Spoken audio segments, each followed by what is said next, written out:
So, my dear friends, I welcome to you all in this channel.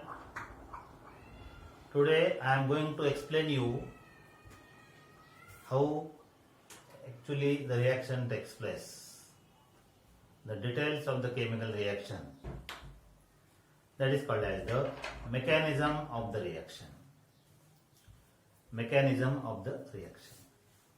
आता काल तुम्हाला सांगितलं मी alkyl halide is reacted with KOH, then alcohol is formed. When alkyl halide is reacted with KOH, then alcohol is formed. What is the reaction? For example, if you take tertiary butyl bromide, काय formula आहे tertiary butyl ब्रोमाइडचा? CH3 C CH3 CH3 Br काय आहे? Tertiary butyl bromide. Tertiary butyl ब्रोमाइडची reaction जर KOH सोबत झाली, KOH आणि KOH कसं आहे? It is aqueous KOH. It is aqueous KOH. What happen? काय तयार होणार इथे या ठिकाणी आपल्याला? इथे मिळेल तुम्हाला CH3 COH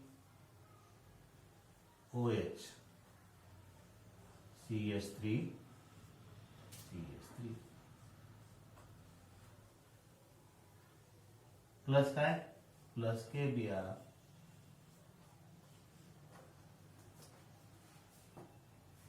It is simple reaction.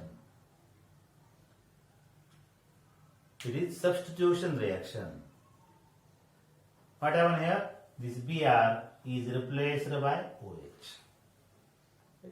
Br is replaced by OH. Br वर मायनस चार्ज असतो माहिती आहे तुम्हाला, आणि OH वर पण मायनस चार्ज आहे ना. ज्या आयन वर मायनस चार्ज आहे त्याला काय म्हणतो आपण? त्याला म्हणतो न्यूक्लिओफाइल म्हणतो आपण त्याला. काय म्हणतो त्याला? Nucleophile. So one nucleophile is replaced by other nucleophile. In this reaction, one nucleophile is replaced by other nucleophile, and the reaction it is called as nucleophilic substitution reaction. ठीक आहे? काय म्हणलं या रिएक्शनला आपण? The reaction is called as the nucleophilic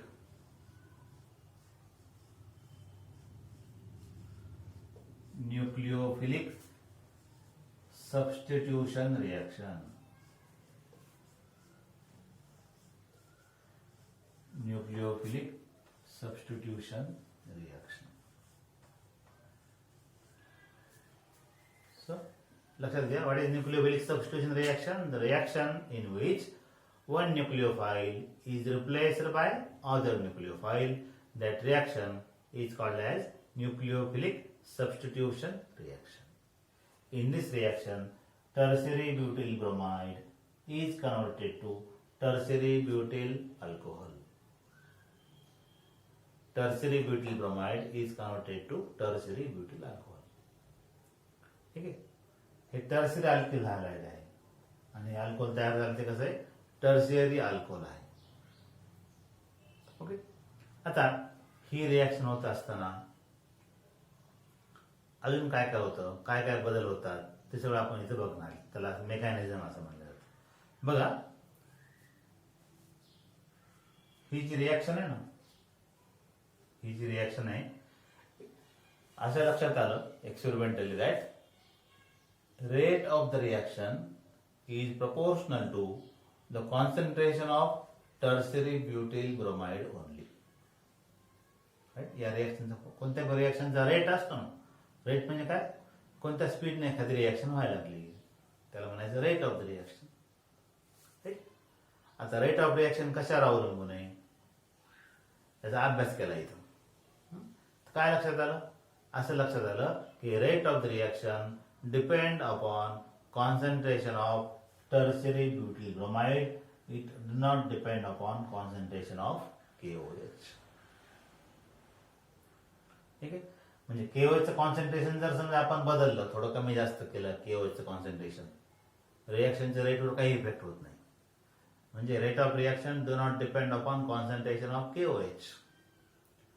But if you change the concentration of tertiary butyl bromide, rate of reaction changes. Right? So from this, what is clear? काय लक्षात आलं इथं आपल्याला? Rate of the reaction depend upon concentration of tertiary butyl bromide only. आणि असं असल्यामुळं इथं म्हणायचं this is reaction, it is the first order reaction. रिएक्शनला काय म्हणायचं? First order reaction. तर असं लिहिता येईल त्याला आता. रेट ऑफ रिएक्शन कशावर अवलंबून आहे? It is proportional to concentration of tertiary butyl group. याला कसं लिहिता येईल बघा? CH3 किती वेळेला? 3 टाइम्स CBr. काय? CH3 3 टाइम्स CBr म्हणजे टर्शरी ब्युटिल ब्रोमाइड झालाय. So rate is proportional to, चौकटीत लिहिलं याचा अर्थ काय होतो? मोलार कॉन्सन्ट्रेशन किंवा active mass. Rate is proportional to the concentration of tertiary butyl bromide. याला जर आपण असं लिहू शकतो, जर याला इज इक्वल टू जर लिहिलं मी इथं K होईल. असे जे इक्वेशन असतात त्याला म्हणायचं रेट एक्सप्रेशन. ओके, त्याला रेट एक्सप्रेशन किंवा रेट लॉ असं म्हणलं जातं. So what is the order of reaction? Order of reaction is first order reaction. Order लक्षात आलं ना सर्वांच्या? रेट ऑफ रिएक्शन जर एकावरच अवलंबून असेल तर त्याला फर्स्ट ऑर्डर रिएक्शन म्हणायचं. रेट ऑफ रिएक्शन दोघांच्या कॉन्सन्ट्रेशनवर अवलंबून असेल तर त्याला सेकंड ऑर्डर रिएक्शन म्हणायचं. तर या ठिकाणी ऑर्डर ऑफ रिएक्शन काय आहे? Order of reaction is first order reaction because rate of reaction depend upon concentration of tertiary butyl bromide only. Okay. Now let's see the mechanism of the reaction.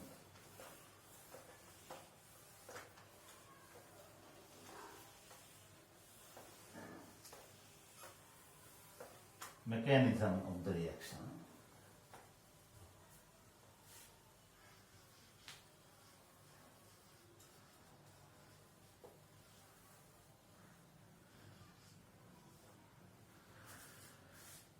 Now, it is found that this reaction takes place in 2 steps. काय लक्षात आलं? Reaction takes place in 2 steps. Right here. Reaction takes place in 2 steps.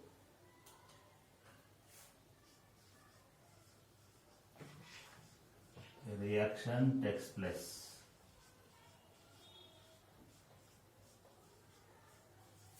in 2 steps.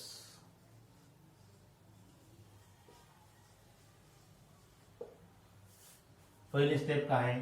First step is formation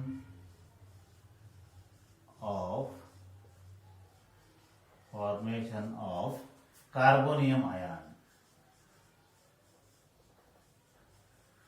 Formation of carbonium. That is the first step. काय होतं first step मध्ये? कसे reaction होते बघा. बघा इथं CH3 3 टाइम्स CBr.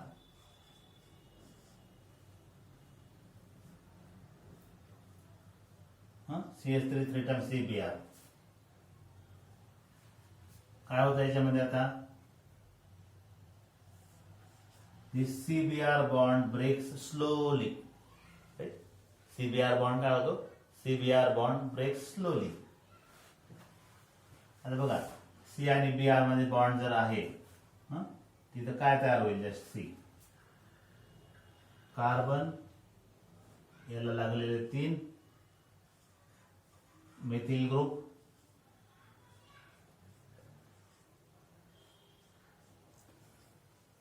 याच्यावर positive charge plus इकडं Br विथ निगेटिव्ह चार्ज.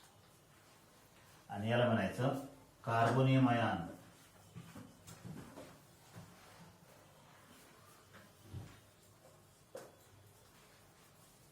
बघा, ट्राय टू अंडरस्टँड. काय झालं पहिल्या स्टेपमध्ये हा जो CBr जो बॉन्ड होता, CBr बॉन्ड ब्रेक झाला. CBr बॉन्ड ब्रेक झाला. बॉन्ड कसा ब्रेक होतो? Slowly. Okay, the CBr bond breaks slowly. ही रिएक्शन कशी आहे? ही रिएक्शन स्लो रिएक्शन आहे. ही रिएक्शन स्लो रिएक्शन आहे. CBr बॉन्ड स्लोली ब्रेक होतो. आता बघा, या C आणि Br पैकी Br ची इलेक्ट्रोनिगेटिव्हिटी जास्त आहे. राईट, Br ची इलेक्ट्रोनिगेटिव्हिटी जास्त आहे. CBr बॉन्ड ब्रेक झाला तर Br ची इलेक्ट्रोनिगेटिव्हिटी जास्त असल्यामुळे इलेक्ट्रॉन कोणीकडे शिफ्ट होऊ शकतात? इलेक्ट्रॉन Br कडे शिफ्ट होतात. राईट, याच्यावर थोडा निगेटिव्ह चार्ज येतो, याच्यावर थोडा पॉझिटिव्ह चार्ज येतो. हा बॉन्ड ब्रेक ज्यावेळेस झाला त्यावेळेला काय तयार होईल? Br with negative charge and this carbon with positive charge. हा कार्बन ज्याच्यावर पॉझिटिव्ह चार्ज आहे त्यालाच आपण म्हणतो carbonium ion. Okay, so in the first step there is formation of carbonium ion. आणि लक्षात घ्या, या ठिकाणी ही जी आपण फिगर काढतो ही 3 डायमेन्शनल फिगर असते ऍक्च्युअली. बघा, हे जे स्ट्रक्चर असतं, स्ट्रक्चर कसं असतं? 3 डायमेन्शनल स्ट्रक्चर आहे. म्हणजे कसं? आता हे टर्शियरी ब्युटिल ब्रोमाइडचं स्ट्रक्चर जर काढायचं तुम्हाला विचारलं तर हे कसं आहे? टेट्राहेड्रल स्ट्रक्चर आहे. It is tetrahedral structure. Tetrahedral म्हणजे कसं? पहा, हेच दाखवतो तुम्हाला मी. टेट्राहेड्रल काढून दाखवतो याला.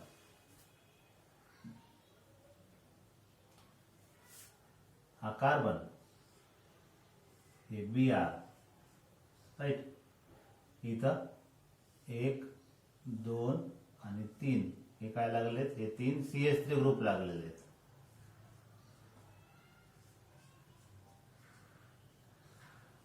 आणि हे सगळे ग्रुप एका प्लेन मध्ये नाही आहेत.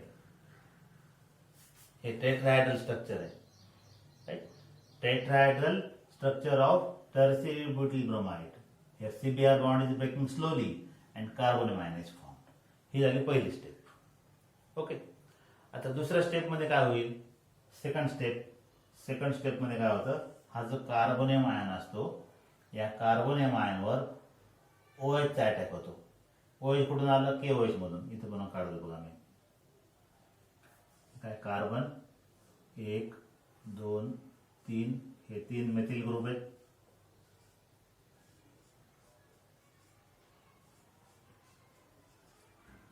याच्यावर पॉझिटिव्ह चार्ज आहे. राईट, आता इथे लिहितो मी OH. OH कुठून आला? तर हे KOH म्हटलं OH. राईट, हे OH त्याला लागल आता. राईट, OH चा अटॅक होईल कोणावर? या कार्बनवर. आणि कार्बनला ते OH जर लागलं, है ना, कार्बनला जर OH लागलं तर कसं स्ट्रक्चर तयार होईल? इथं OH, C, हे 1 2 आणि 3 हे काय आहे? These are the 3 methyl group.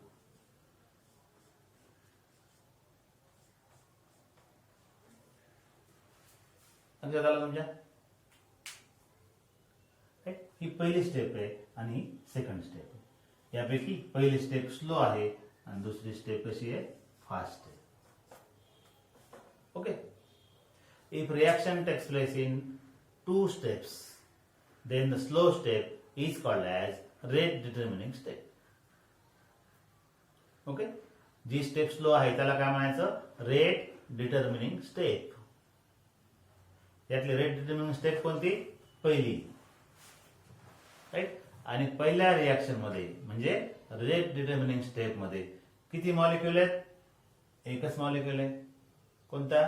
Tertiary butyl bromide. Right, म्हणून इथं म्हणायचं की मॉलिक्युलॅरिटी ऑफ द रिएक्शन इज 1. मॉलिक्युलॅरिटी काय झाली? 1 झाली. म्हणून याला म्हणायचं युनिमॉलिक्युलर रिएक्शन. काय म्हणायचं? युनिमॉलिक्युलर. म्हणून याला म्हणलं जातं it is unimolecular nucleophilic substitution reaction. Okay, unimolecular nucleophilic substitution reaction. याला कसं लिहिलं जातं? याला असं लिहिलं जातं SN1 SN1 type of reaction is SN1 type of reaction. What is SN1? 1 for unimolecular, N for nucleophilic, and S for substitution. So this is unimolecular nucleophilic substitution reaction. पुन्हा लक्षात घ्या, दोन स्टेप पैकी पहिली स्टेप स्लो आहे. The slow step is called as the rate determining step. In rate determining step, there is only one molecule. Therefore, the molecularity of the reaction is 1, and therefore the reaction is called as nucleophilic substitution reaction. So in the first step, carbonium ion is formed. In the second step, the carbonium ion is attacked by OH, and there is formation of tertiary butyl alcohol. आणि geometry कशी change होते पहा. हे structure कसं आहे, tetrahedral structure आहे. ठीक आहे. बॉन्ड अँगल किती असतो टेट्राहायड्रल मध्ये? 109 डिग्री 28 मिनिट्स. आता हे कार्बोनियम आयन जे तयार झालं हे कसं आहे, हे प्लॅनर स्ट्रक्चर आहे. एक कार्बन आहे, त्याला 3 CH3 ग्रुप लागलेले आहेत. डेफिनेटली हा सगळं अँगल किती असतील, 120 असेल का नाही. Carbonium ion having one carbon at the center and there are 3 CH3 group which are attached. The structure is planar. Right? तो जो अँगल आहे तो अँगल किती असला पाहिजे तिथं 120. ठीक आहे. कार्बोनियम मध्ये अँगल 120 आहे. पुन्हा जो फायनल प्रॉडक्ट तयार झाला तो पुन्हा कसा आहे, टेट्राहायड्रल आहे. Angle 109 degree 28 minutes. It's right. आता इथे एक अजून एक महत्वाची गोष्ट आहे. हा जो OH आहे ना, हा आता हे समजा प्लॅनर स्ट्रक्चर आहे. हे प्लॅनर स्ट्रक्चर आहे. तर OH चा अटॅक इकडून पण होईल किंवा बॅक साईडला सुद्धा होऊ शकतो. राईट. OH पण इकडून अटॅक होऊ शकेल ना. हे प्लॅनर स्ट्रक्चर आहे. समोरून अटॅक होईल किंवा तिकडून अटॅक होईल. तर एक स्ट्रक्चर असं होऊ शकतं, इकडच्या साईडला समजा अटॅक झाला तर स्ट्रक्चर असं होऊ शकतं, किंवा बॅक साइड अटॅक जर झाला तर काय होईल, हे स्ट्रक्चर थोडं उलट होईल. उलट होईल म्हणजे हे CH3 इकडच्या साईडला काढावं लागेल आपल्याला आणि OH तिकडच्या साईडला काढावं लागेल. म्हणून इथं शब्द वापरलेला असतो रिटेन्शन ऑफ कॉन्फिगरेशन आणि inversion of configuration. Retention of configuration आणि इन्व्हर्सन ऑफ कॉन्फिगरेशन काय शब्द बघा. आहे असं स्ट्रक्चर तयार झालं म्हणजे BR इकडच्या साईडला आहे, जिकडं BR आहे त्याच पद्धतीचं OH आहे असं असेल तर त्याला म्हणायचं रिटेन्शन ऑफ कॉन्फिगरेशन, आणि विरुद्ध दिशेला असेल तर इन्व्हर्सन ऑफ कॉन्फिगरेशन म्हणायचं. तिथे दोन्ही चान्सेस आहेत. ठीक आहे. महत्वाचं काय, reaction takes place in 2 step. First step is formation of carbon ion. It is a slow step. Second step is attack of OH on carbon ion. That is the first step. In first step, carbon ion is formed, and in second step, tertiary butyl alcohol is formed. ठीक आहे. आता हे जे आपण सगळं सांगितलं ते आपल्याला डायग्रामच्या स्वरूपात सांगायचं आहे. त्याला म्हणलं जातं energy profile diagram. But it is called as energy profile diagram. आता हे कसं असतं बघूयात आपण.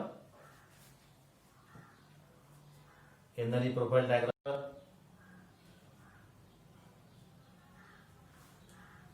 घेतला.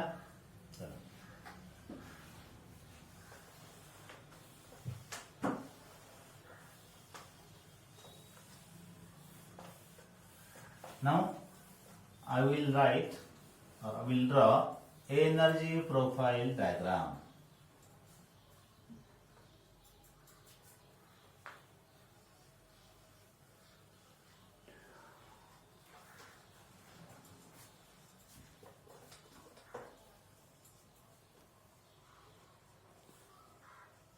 Energy profile diagram म्हणजे during the reaction how energy changes. Reaction होत असताना एनर्जी मध्ये काय काय बदल होतो, राईट. ते सगळं आपल्याला कळतं एनर्जी प्रोफाइल डायग्राम मध्ये. राईट. एनर्जी प्रोफाइल डायग्राम मध्ये कसं असतं बघा, जस्ट सी ग्राफ काढलेला असतो.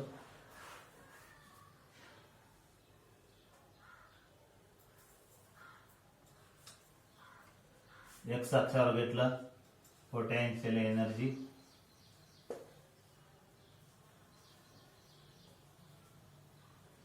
इथे तुम्ही reaction coordinate,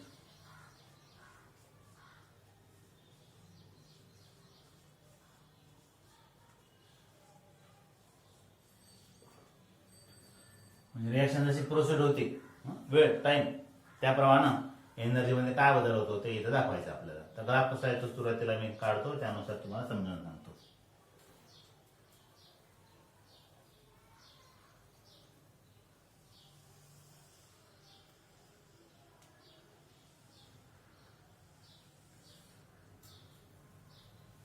This is the nature of the graph.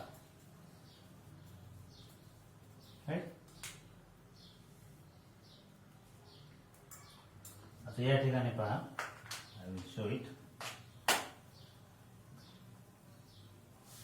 इथं आर आहे. आर म्हणजे काय? रिएक्टंट. राईट. इथं काय तयार व्हायला लागलं? पी. पी म्हणजे प्रॉडक्ट इज फॉर्म्ड. आता या ठिकाणी दोन पीक दिसत आहेत तुम्हाला, म्हणजे रिएक्शन दोन स्टेप मध्ये व्हायला लागली. ही जी स्टेट आहे ही, याला म्हणायचं टीएस. टीएस म्हणजे ट्रान्झिशन स्टेट. ही आहे फर्स्ट ट्रान्झिशन स्टेट आणि ही आहे सेकंड ट्रान्झिशन स्टेट. राईट.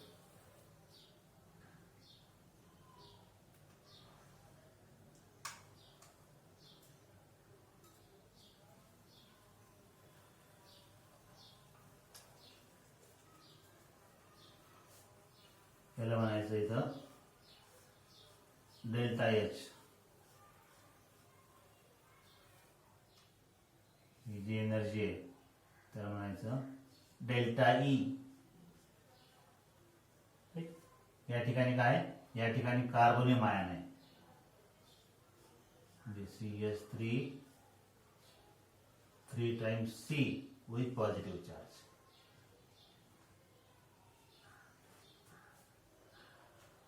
बघा एकदा फिगर समजून घ्या कशी येते.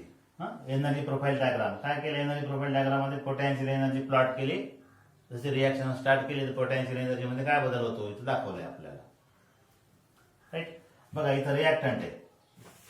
सुरुवातीला एनर्जी वाढते, मॅक्झिमम एनर्जीला येते, नंतर पुन्हा एनर्जी कमी होती, कार्बोनियम आयन तयार होतं, पुन्हा एनर्जी वाढते, पुन्हा एनर्जी कमी होते आणि प्रॉडक्ट तयार होतो. मग आता या स्टेजला काय होईल? ही ट्रान्झिशन स्टेट. आता ट्रान्झिशन स्टेट म्हणजे काय? The state at maximum energy is called as transition state. Right. आता ही जी पहिली स्टेप आहे, पहिल्या स्टेप मध्ये मॅक्झिमम एनर्जी कुठे? या ठिकाणी आहे. तर त्या स्टेटला काय म्हणायचं? ट्रान्झिशन स्टेट म्हणायचं.